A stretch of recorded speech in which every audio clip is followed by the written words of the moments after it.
Friends, my self Mamta, welcome back to our channel study practice with Mamta. So आज मैं आपके सामने लेके आई हूँ क्लास 6 की एनसीईआरटी। आज हम करेंगे इसका चैप्टर 2। इससे पहले वाले वीडियो हमने चैप्टर 1 पढ़ लिया है। अगर आपने हमारी वो वीडियोस नहीं देखी तो आप हमारे चैनल पर जाकर वो वीडियोस को देख सकते हैं। ठीक है, आज हम करेंगे क्लास 6 का पॉलिटिकल साइंस का चैप्टर नंबर 2। ठीक है, चलिए स्टार्ट करते हैं। चैप्टर नंबर 2, इस चैप्टर का नाम है विविधता एवं भेदभाव। क्या है? पहले हमने क्या पढ़ा था? विविधता। ठीक है, विविधता की समझ। अब चैप्टर 2 में क्या है? विविधता एवं भेदभाव। ठीक है, तो हम पढ़ेंगे कि विविधता और भेदभाव कैसे किया जाता है। चलिए हम यहाँ से स्टार्ट करते हैं। पिछले पार्ट में आपने विविधता के बारे में पढ़ा। कई बार जो लोग दूसरों से अलग होते हैं उन्हें चिढ़ाया जाता है और उनका मजाक उड़ाया जाता है, या फिर उन्हें कई गतिविधियों या समूहों में शामिल नहीं किया जाता है। अगर हमारे दोस्त या दूसरे लोग हमारे साथ ऐसा व्यवहार करें तो हमें दुख होता है, गुस्सा आता है और हम असहाय महसूस करते हैं। क्या आपने कभी सोचा है कि ऐसा क्यों होता है? इस पार्ट में हम यह समझने की कोशिश करेंगे कि ऐसे अनुभव हमारे समाज से और हमारे आसपास मौजूद असमानताओं से कैसे जुड़े हुए हैं। ठीक है, देखिए इसमें क्या बताया गया कि अगर हम विविधता या भेदभाव के आधार पर किसी के साथ भी दुर्व्यवहार करते हैं तो उसे कैसा फील होता है। अगर हमारे साथ कोई जाति को लेकर या हमारे कलर को लेकर अगर हमसे भेदभाव करता है तो हमें बहुत ही गंदा फील होता है। हमें ऐसा लगता है कि हम मतलब असहाय फील होता है। ऐसा लगता है कि हमें ये दुनिया अच्छी नहीं लगती है, क्योंकि अगर हमारे साथ भेदभाव होता है तो कहीं ना कहीं हमें बहुत ही अपराधी और गिल्टी फील होता है। इसलिए किसी को भी ऐसा नहीं करना चाहिए जिससे दूसरे लोगों को हीनता महसूस हो। ठीक है, अब हम करेंगे इसका चैप्टर। ठीक है, आगे से चलिए, हम क्या हैं और हम कैसे हैं यह कई चीज़ों पर निर्भर करता है। हम कैसे रहते हैं, कौन सी भाषा बोलते हैं, क्या खाते हैं, क्या पहनते हैं, कौन से खेल खेलते हैं और कौन से उत्सव मनाते हैं, इन सब पर हमारे रहने की जगह के भूगोल और इतिहास का असर पड़ता है। सही बात। अब इसमें क्या है कि हम क्या खाते हैं, क्या पहनते हैं, क्या बात करते हैं और हम क्या भाषा बोलते हैं और हम, ठीक है, ये सब हमारा क्या करता है? ये सब हमारा भूगोल यानी कि जहाँ हम रहते हैं, वातावरण, ठीक है, हमारा इन सब पर हमारे रहने की जगह, भूगोल और इतिहास का असर पड़ता है। ठीक है, अब हम आगे करेंगे। अगर आपने संक्षेप में निम्नलिखित बिंदुओं पर ध्यान दें तो यह भी अंदाज़ा लगाया जाएगा कि भारत कितनी विविधता वाला देश है। अब आप बता सकते हैं कि भारत कितनी विविधता वाला देश है। भारत में बहुत अनेकों विविधता पाई जाती हैं। संसार में 8 प्रमुख धर्म हैं। कितने धर्म हैं? 8। ठीक है, संसार में 8 मुख्य धर्म हैं। भारत में उन 8 धर्मों के अनुयायी यानी मानने वाले लोग रहते हैं। अनुयायी माने जो धर्म को मानते हैं, उन्हें हम क्या कहते हैं? अनुयायी। ठीक है, यहाँ 1600 से ज़्यादा भाषाएं बोली जाती हैं और हमारे मतलब कि जो संसार है वहाँ पे कितने भाषाएं बोली जाती हैं? 1600 से ज़्यादा है। ठीक है,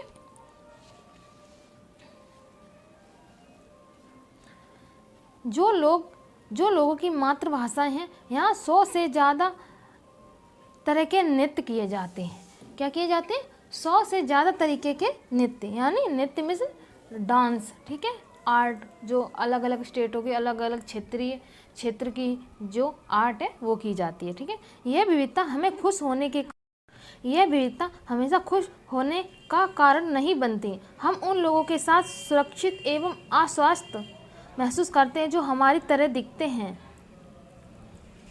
या बात करते हैं, कपड़े पहनते हैं और हमारी तरह सोचते हैं। कभी कभी हम जब हम ऐसे लोगों से मिलते हैं जो हमसे बहुत भिन्न हैं तो हमें वे बहुत अजीब और अपरिचित लग सकते हैं। कई बार हम समझ ही नहीं पाते या जान ही नहीं पाते कि वे हमसे अलग क्यों हैं। लोग अपने से अलग दिखने वालों के बारे में खास तरह की राय बना लेते हैं। अब इसमें क्या है कि अगर हमसे कोई भिन्न है तो हम उसके साथ कभी मिलते हैं तो हमें क्या लगता है? ये अपरिचित सा है, मतलब हम इसे जानते नहीं, पता नहीं कहाँ से आया है। अगर जैसे हम कोई भी इंसान है तो अपने स्टेट का अगर उसे अपने स्टेट का कोई इंसान मिलता है तो उसे लगता है कि हमारी धरती का है, हमारे क्षेत्र का है, तो वो एक लगाव सा अपने आप महसूस होने लगता है। और अगर हम यही अगर हमारे क्षेत्र का इंसान ना हो और दूसरे स्टेट का है तो हम उसकी भाषा अलग होती है तो हमें क्या लगता है, हम उसे अपने आप से भिन्न मानते हैं, ठीक है। लेकिन ऐसा नहीं करना चाहिए। अब हम आगे बढ़ते हैं। पूर्वाग्रह, अब पता है आपको पूर्वाग्रह क्या होता है? पूर्वाग्रह होता है कि बिना सोचे समझे किसी के कई सुनी बातों में आकर किसी के भी बारे में पहले ही धारणा बना लेना, अच्छी या बुरी, ठीक है। उन कथनों को देखिए जो आपको ग्रामीण या शहरी लोगों के बारे में सही लगे। जिन कथनों से आप सहमत हैं उन पर निशान लगाइए। क्या आपके दिमाग में ग्रामीण या शहरी लोगों को लेकर किसी भी प्रकार का पूर्वाग्रह है? क्या दूसरे लोगों के दिमाग में भी ये पूर्वाग्रह है? लोगों के दिमाग में ये पूर्वाग्रह क्यों होते हैं? जिन पूर्वाग्रहों को आपने अपने आसपास महसूस किया है उनकी एक सूची बनाइए। वे पूर्वाग्रह लोगों के व्यवहार को कैसे प्रभावित करते हैं, ठीक है। अब देखिए ग्रामीण लोग कैसे,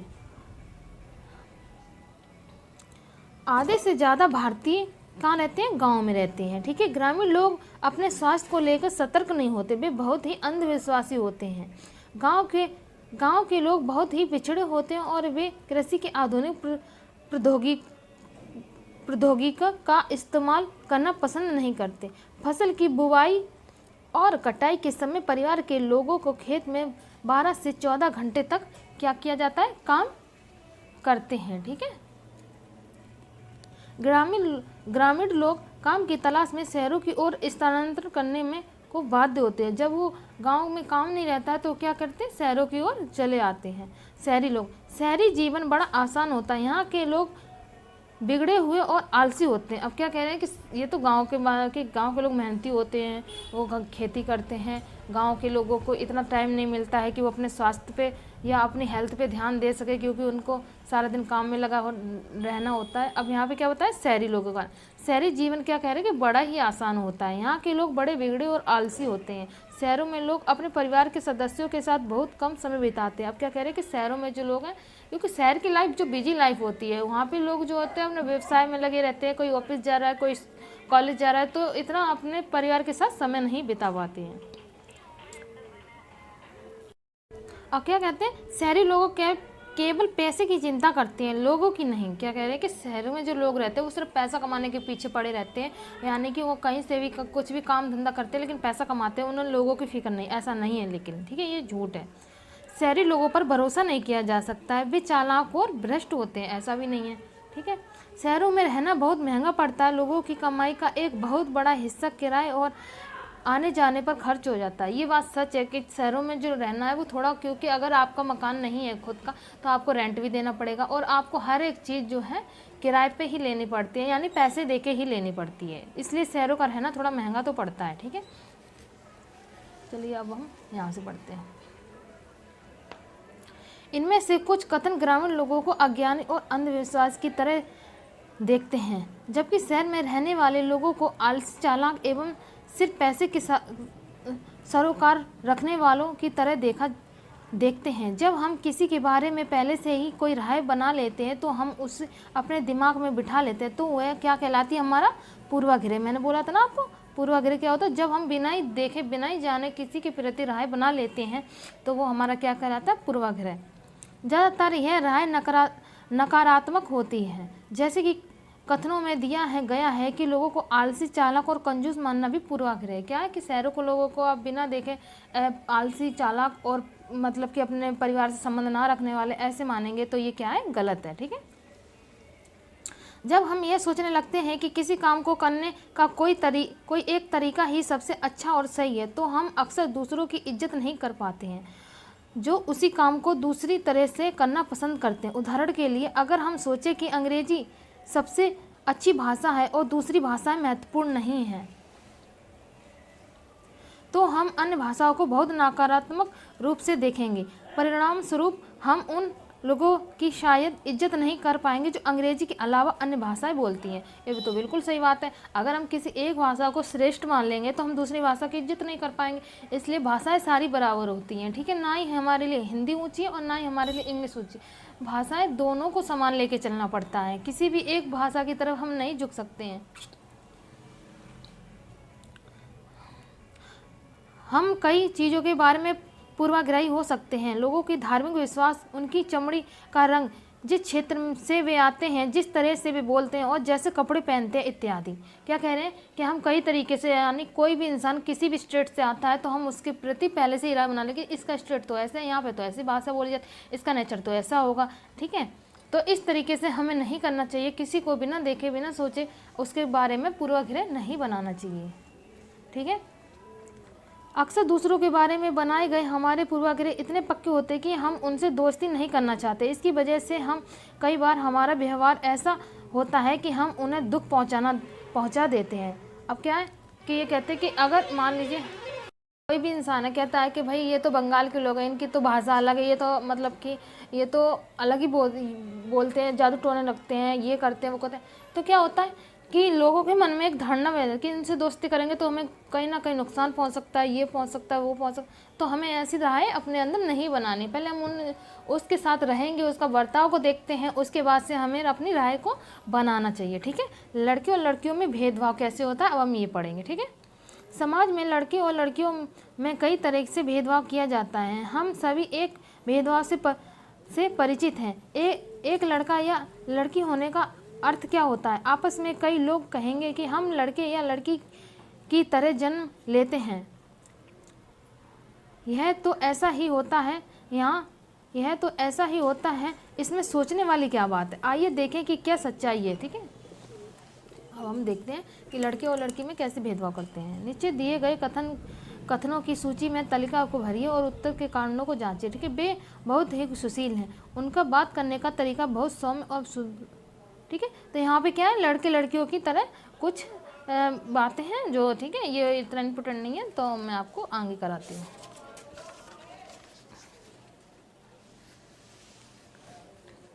देखिए, लोग तरह तरह की बातें करते हैं। मैं लंगड़ाता हूँ, मेरी बोली लड़खड़ाती है, इसके अलावा और भी बहुत कुछ। कभी मैं उदास हो जाता हूँ तो कभी मैं दुख। लोग मेरा मजाक उड़ाते हैं, ये नई बात नहीं है। अगर तुम मेरी जगह होते तो क्या करते? ये बिल्कुल सही बात है। अगर कि कोई भी इंसान डिसेबल है, ठीक है, तो हमें उसका मजाक नहीं उड़ाना चाहिए, उसका साथ देना चाहिए। अगर कोई भी इंसान के पैर में कमी है या हाथ में कमी है, आँख में कमी है, तो हमें कभी भी उसका मजाक नहीं उड़ाना चाहिए। अगर हम उसका मजाक उड़ाते तो एक बार हम ये सोच सकते हैं कि भाई ये अगर उसकी जगह हम होते तो हमें कैसा लगता। ठीक है, तो ऐसे किसी का कभी भी मजाक नहीं बनाना चाहिए। तुम दूसरों से कितनी अलग दिखती हो। मैं एक इंसान हूँ, मुझे शर्म आती है, घूरती आंखों से मैं छिप जाना चाहती हूँ। ठीक है, अगर हम किसी दूसरे से अगर कुछ हमारे अलग है या हमसे कोई दूसरा अलग है तो हमें कभी भी भेदभाव नहीं करना चाहिए, उसके साथ एक समान व्यवहार करके चलना चाहिए। ठीक है, अब हम यहाँ से पढ़ेंगे। अगर हम इस कथन को लें कि वे रोते नहीं, तो आप देखेंगे कि यह गुण आम तौर पर लड़कों या पुरुषों के साथ जोड़ा जाता है। अब कहा जाता है कि वही लड़कियां सॉफ्ट होती हैं, लड़कियों को रोना आ जाता है, जल्दी से छोटी छोटी बातों पे रोने लगती है। लेकिन लड़कों को क्या, वही तुम तो लड़के हो, तुम तो कठोर हो, तुम तो ऐसे नहीं रो सकते हो, तुम लड़कियों के छोटी छोटी बातों पे रोते हो। लेकिन ऐसा नहीं होता, क्योंकि लड़कों के अंदर भी इमोशन होते हैं, उनके अंदर भी फीलिंग्स होती हैं। अगर उनको कोई बात हर्ट होती है तो वो भी रो सकते हैं। ऐसे नहीं कहना चाहिए कि हम लड़कियां हैं तो हमें रोना चाहिए। लड़कियां भी स्ट्रोंग होती हैं। अगर हम पहले से ही धारणा बना लेते कि लड़कियों को ये करना है या लड़कों को ये करना है, तो क्या होता है, उसी हिसाब से अगर हम मैनेज करते हैं तो वैसे ही बच्चे बनते हैं।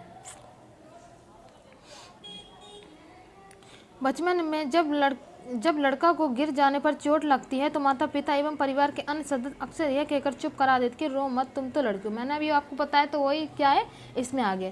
लड़के बहादुर होते हैं। लड़कों को पहले से ही माइंड में ये भर दिया जाता है कि लड़के तो बहादुर होते हैं। जैसे जैसे बच्चे बड़े होते हैं ये विश्वास करने लगते हैं कि लड़के रोते नहीं हैं। क्या करने, लड़के अगर उनको चोट भी लगती है तो वो अपना दर्द दबा देते हैं, वो रोते नहीं हैं। ठीक है, यहाँ तक कि अगर किसी लड़के को रोना भी आए तो वह अपने आप को रोक लेता है। लड़का यह मानता है कि लड़कियाँ रोना कमजोरी की निशानी है। हालांकि लड़कों और लड़कियों दोनों को कभी कभी रोने का मन करता है, खासकर जब उन्हें गुस्सा आए या दर्द हो। लेकिन बड़े होने तक लड़के सीख जाते हैं कि अपने को सिखा लेते हैं कि रोना नहीं है। अगर रोना नहीं है। अगर एक बड़ा लड़का रोए तो उसे लगता है कि दूसरे उसे चिढ़ाएंगे या मजाक उड़ाएंगे। अब अगर कोई बड़ा सा लड़का है, अगर उसे चोट लग गई या फिर कोई प्रॉब्लम है, अगर वो रोता है तो उसे क्या लगता है कि अगर हम रोएंगे तो हम लड़के हैं, हम तो बहादुर हैं, ठीक है, तो क्या करेंगे, उसे ऐसा लगता है कि दूसरे लड़के हमें चिढ़ाएंगे, इसलिए वो रोता नहीं, अपनी फीलिंग को दबा लेता है, ठीक है। लेकिन ऐसा नहीं करना चाहिए। अगर आपको रोना आ रहा है तो आपको रोना चाहिए, क्योंकि रोने से मन हल्का होता है। और इसी वजह से जो है लड़के बहुत सारे होते हैं जो अपनी इमोशंस फीलिंग को दबा के रखते हैं, इसलिए ज़्यादातर केसेस जो होते हैं हार्ट अटैक के आते हैं, ठीक है। पुरुष के बारे में, ठीक है। अब हम देखते हैं यहाँ पे, उसके बाद हम ये पहले पॉइंट पढ़ लेते हैं हम। वे कोमल एवं मृदु स्वभाव की है, वे बहुत ही सुशील। ऐसे कथनों को लेकर उन पर चर्चा कीजिए। ये कैसे केवल लड़कियों पर लागू किए जा सकते? क्या लड़कियों में ये जन्म से ही गुण होते हैं? गुण जन्म से ही होते हैं या वे ऐसे व्यवहार समाज से सीखती हैं? आपकी उन लड़कियों के बारे में क्या राय है जो कोमल मृदु और स्वभाव की नहीं होती और शरारती होती हैं? अब देखिए, आप क्या कह रहे हैं कि लड़कियां कोमल होती है, क्या ये जन्म से होते हैं, उन्हें सिखाया जाता है? लड़कियों को घर में बोला जाता है कि तुम धीरे बोलो, सॉफ्ट बोलो, और लड़कियां छोटी छोटी बातों पे रो जाती है क्योंकि उन्हें कोमल माना जाता है, ठीक है। लेकिन ऐसा नहीं है। कई सारी आज तो देखो कई सारी लड़कियां कहाँ पहुँच चुकी हैं, कितनी बहादुर हैं, ठीक है।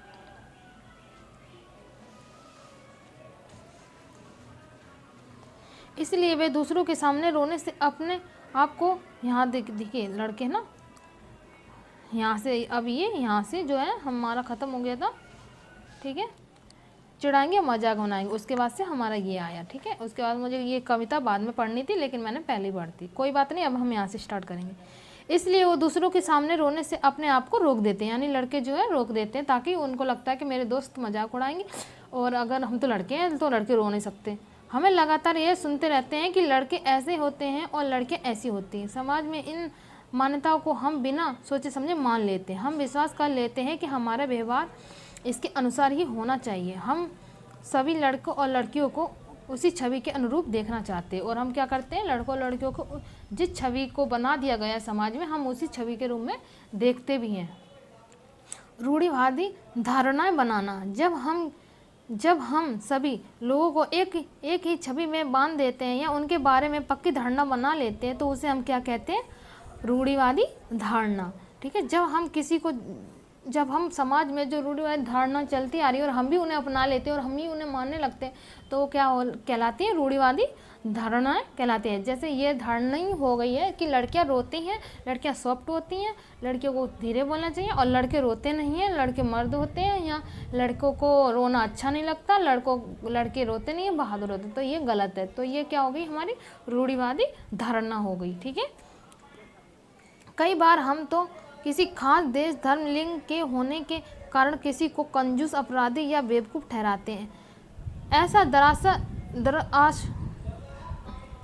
ऐसा उनके बारे में मन में एक पक्की धारणा बना लेने के कारण होता है। हर देश, धर्म आदि में हमें कंजूसी, अपराधी, बेवकूफ़ लोग मिल ही जाते हैं। सिर्फ इसलिए कुछ लोग उस समूह में वैसे हैं। पूरे समाज के बारे में ऐसी राय बनाना वाजिब नहीं है, ठीक है। हम कह रहे हैं कि कुछ समूह में ऐसे लोग होते हैं, लेकिन हम पूरे समाज में अगर ऐसी राय बना लेते तो ये हमारे लिए सही नहीं है, ठीक है। इस प्रकार की धारणाएं हमें प्रत्येक इंसान को एक अनोखे और अलग व्यक्ति की तरह देखने से रोक देती हैं। हम नहीं देख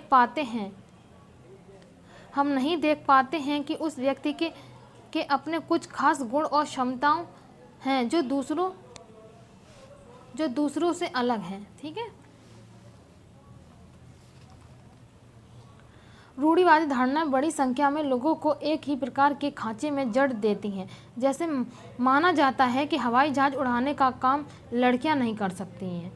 इन धारणा, अब क्या कहा जाता है कि भाई हवाई जहाज उड़ाने का काम लड़कियां नहीं कर सकते हैं, ये काम लड़कों से किया जाता है, क्योंकि लड़कियां सॉफ्ट होती हैं और उनके बस की बात नहीं होती है हवाई जहाज उड़ाना। लेकिन आज ऐसा नहीं है, आज ये धारणा चेंज हो चुकी है। लड़कियां बहुत सारी पायलट बनी हैं, ठीक है, बहुत सारी लड़कियां हवाई जहाज उड़ाती हैं, अन्य क्षेत्रों में भी कार्य कर रही हैं।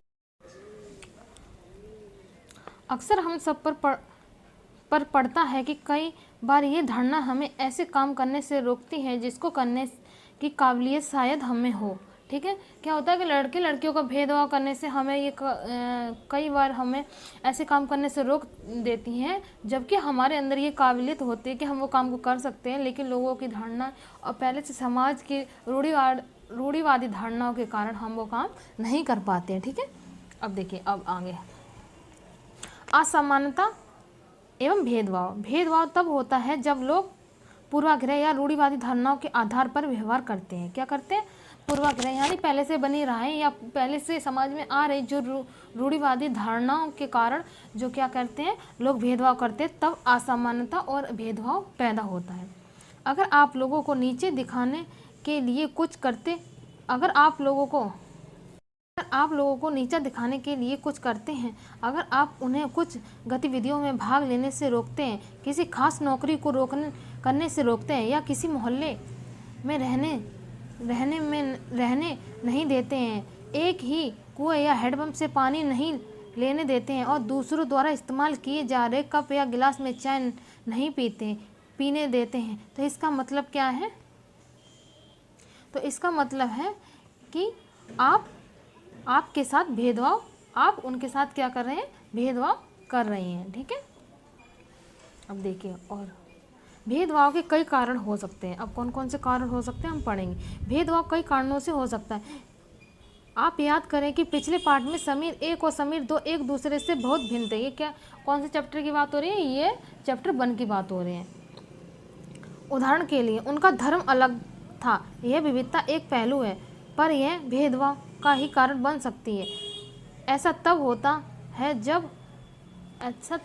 है जब लोग अपने से भिन्न प्रथाओं और रिवाजों को निम्न कोटि का मानते हैं। क्या कहते हैं कि भाई हमारी रिवाजें, रीति रिवाजें, हमारा तो सब अच्छा है, लेकिन दूसरे का क्या है? नीचा है, उसका छोटा है। तो ऐसे हमें नहीं करना चाहिए। अगर हम ऐसे करेंगे तो क्या होगा?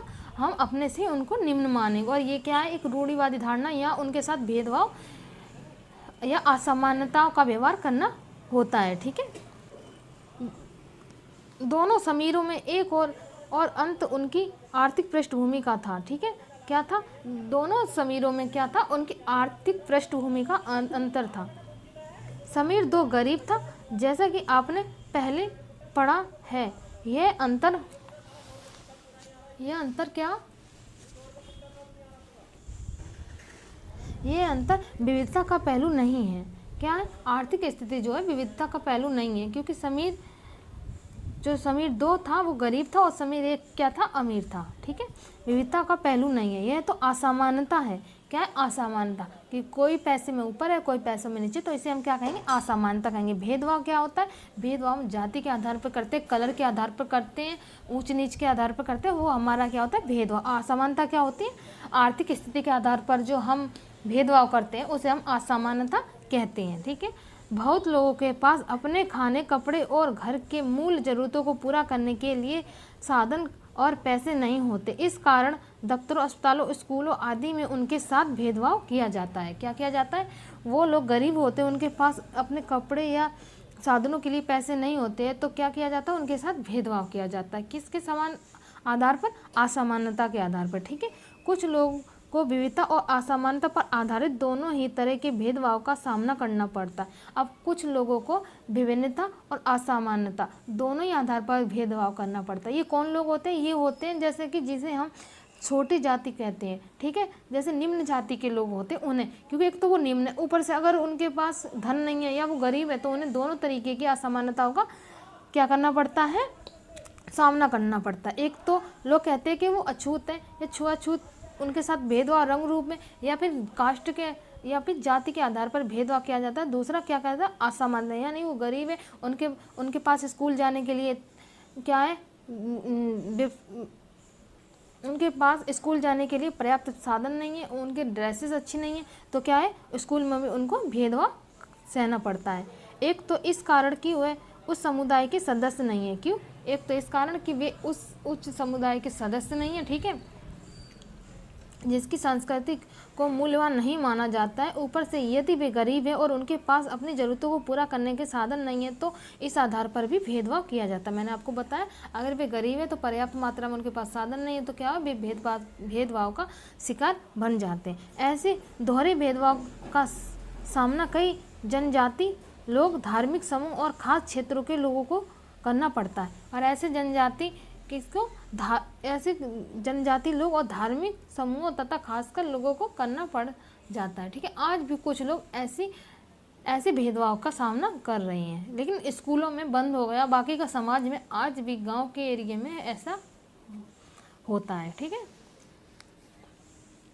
भेदभाव का सामना करने पर, ठीक है, अपनी आजीविका चलाने के लिए लोग अलग अलग तरह के काम करते हैं। क्या करते हैं? अलग अलग तरीके के काम करते हैं, जैसे पढ़ाना, बर्तन बनाना, मछली पकड़ना और बढ़ईगिरी, खेती या एवं बुनाई इत्यादि। लेकिन कुछ कामों को दूसरों के मुकाबले अधिक महत्वपूर्ण माना जाता है। सफाई करना, कपड़े धोना, बाल काटना, कचरा उठाना जैसे कामों को समाज में कम महत्व दिया जाता है। इसलिए जो लोग इन कामों को करते हैं उन्हें गंदा और अपवित्र माना जाता है। यह जाति व्यवस्था का एक बड़ा ही महत्वपूर्ण पहलू है। जाति व्यवस्था में लोगों के समूह को एक तरह की सीढ़ी के रूप में रखा गया है, जिसमें एक जाति दूसरी जाति के ऊपर या नीचे थी। जिन्होंने अपने आप को इस सीढ़ी में सबसे ऊपर रखा, उन्होंने अपने को ऊंची जाति और उत्कृष्ट कहा है। जिन समूहों को इस, ठीक है, सीढ़ी के तले में रखा गया उनको अछूत और अयोग्य कहा गया है। जाति प्रथा के नियम एकदम निश्चित थे।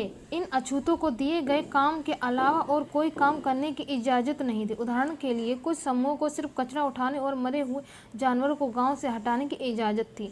उन्हें ऊंची जाति के लोगों के घर में घुसने, गांव के कुएं से पानी लाने और यहाँ तक कि मंदिर में घुसने की इजाज़त भी नहीं थी।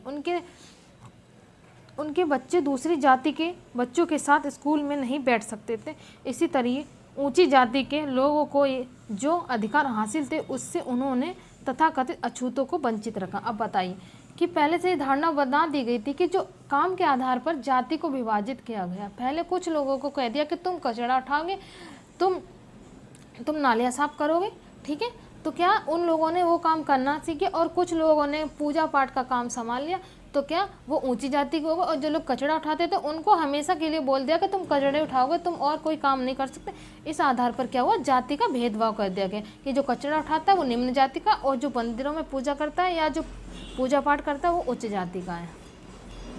ना देख लेते हैं जो मुसलमानों के बारे में है। ठीक है, मुसलमानों के बारे में हम आम रूढ़िवादी धारणा यह है कि वे लड़कियों को पढ़ने में रुचि नहीं लेते, इसलिए उन्हें स्कूल नहीं भेजते। जबकि अध्ययन यह दिखा रहे हैं कि मुसलमानों की गरीबी और इसका एक महत्वपूर्ण कारण यह है कि गरीबी की वजह से वे स्कूलों में लड़कियों को नहीं भेज पाते हैं और स्कूल से जल्दी निकाल लेते हैं। जहाँ तक भी गरीबों तक शिक्षा पहुँचाने के प्रयास किए गए हैं, वह मुसलमान समुदाय के लोगों ने अपनी लड़कियों को स्कूल भेजने में रुचि दिखाई है। उदाहरण के तौर पर केरल में स्कूल प्रायः घर के पास है। सरकारी बस की सुविधा बहुत अच्छी है, जिससे ग्रामीण क्षेत्रों में शिक्षकों को स्कूल पहुँचने में मदद मिलती है। उसमें 60% से ज़्यादा महिला शिक्षक हैं। इन सभी कारकों ने बहुत सारे गरीब परिवारों के बच्चों को स्कूल जाने में मदद की, जिससे मुसलमान लड़कियां भी शामिल हैं। दूसरे राज्यों में जहां ऐसे प्रयास नहीं किए गए, वहाँ गरीब परिवारों में स्कूलों में बच्चे स्कूल जाने में मुश्किल आती है, चाहे वे मुसलमान हो, जनजाति हो या अनुसूचित जनजाति को। जाहिर है कि मुसलमान लड़कियों की स्कूल से गैर हाजिरी के कारण धर्म नहीं गरीबी है। कहा गया कि मुसलमानों के बारे में ये धारणा बनाई गई है कि मुसलमान लोग अपनी बेटियों को पढ़ाना नहीं चाहते, उन्हें घर से बाहर नहीं ले जाना चाहते। वे छोटी उम्र पे ही क्या कर देते हैं, शिक्षा को बंद करवा देते हैं। और लेकिन ये सच नहीं है। क्या सच है कि वो उनकी आर्थिक स्थिति अच्छी नहीं है, वो गरीब हैं, इसलिए वो अपने बच्चों को इतना नहीं पढ़ा सकते हैं जितना वो वो भी चाहते हैं कि उनके बच्चे आगे पढ़े, लेकिन वो उनके पास जो है इतने पर्याप्त साधन नहीं है, पैसे नहीं हैं जिससे कि वो अपने बच्चों को पढ़ा सकें। इस कारण वो स्कूल नहीं भेज पाते हैं। लेकिन क्या है, धारणा ये है कि मुसलमान लोग अपनी लड़कियों को स्कूल जाने से मना करते हैं, उन्हें छोटी उम्र पर ही घर में थोड़ा पढ़ाकर और फिर बंद करवा देते हैं। ठीक है, तो चलिए अब हम दलितों के बारे में देखते हैं कि दलित क्या है, दलित शब्द क्या है। ठीक है, दलित वह शब्द है जो नीची कही जाने वाली जाति के लोग अपनी पहचान के रूप में इस्तेमाल करते हैं। वे इस शब्द को अछूत से ज़्यादा पसंद करते हैं। क्या है कि दलित जो नीची जाति के लोग हैं, यानी कि जो अछूत लोग हैं, वो क्या अपनों को नीची जाति के लोग कहने से बेटर है कि वो अपने आप को अछूत कहना पसंद करवाते हैं। दलित का मतलब है कि जिन्हें दबाया गया, कुचला गया। दलितों के अनुसार यह शब्द दर्शाता है कि कैसे सामाजिक पूर्वाग्रह और भेदभाव ने दलित लोगों को दबाकर रखा है। सरकार ऐसे लोगों को अनुसूचित जाति के वर्ग में रखती है। क्या है, सरकार ऐसे लोगों को किसी में अनुसूचित जाति में रखती हैं जिन्हें पहले से दबाया या कुचला या पूर्वाग्रह के आधार पर उनके साथ धारणा बना दी गई है। तो क्या है, वो अपने आप को निम्न जाति का कहने से बढ़िया है कि वो अपने आप को दलित कहलाते हैं। ठीक है, तो इसी के ही साथ हमारा जो है क्लास 6 का चैप्टर नंबर 2 का हाफ चैप्टर कंप्लीट होता है। ठीक है, बाकी का चैप्टर जो है अब अपने आगे वाली वीडियो में करें, क्योंकि इससे ये वीडियो काफ़ी बड़ी हो जाएगी। ठीक है, आधा चैप्टर हम अपनी नेक्स्ट वीडियो में करेंगे। ठीक है, अगर आपको हमारी ये वाली वीडियो, ये वाला पार्ट पसंद आए तो वीडियो को लाइक करें, शेयर करें, और अगर आप हमारे चैनल पर नए हैं तो हमारे चैनल को सब्सक्राइब करना बिल्कुल ना भूलें। बेल नोटिफिकेशन आइकन को प्रेस करें जिससे हमारी आने वाली वीडियोस आप तक पहुंच सके। हम मिलेंगे इसी का ही सेकंड पार्ट लेके आपको अपनी नेक्स्ट वीडियो में। जब तक के लिए बाय एंड टेक केयर।